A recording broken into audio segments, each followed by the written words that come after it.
And then, bite, kahit isa lang. And then, sip. So, how is it? Kung i-rate niyo po siya, 1 to 10, ilan? 10.5. Hey, 10.5 and 10? Taga saan po pala kayo? Agonay, Bulacan.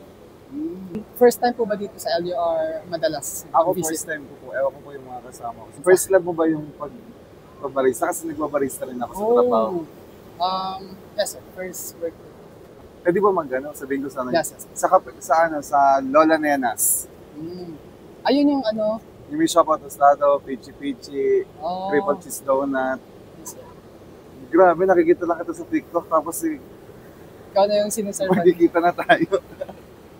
Pero as fellow barista, ano yung mga may advice mo sa akin? Ang beginning pa lang. Okay, sa pagbabarista naman kasi talaga, kailangan nasa puso mo yung ginagawa mo. Sa paggawa ng mga latte arts.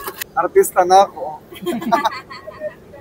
Shoutout sa mga taga-Gunoy! Saan na po mga pinagkakabala niyo po? Nag-event hosting, lalo ngayon maraming Christmas party. Yeah. Pag wala naman, pag day off ko lang yun extra ko lang yun. Pero kapag yung regular work ko talaga is sa Lola Nenas.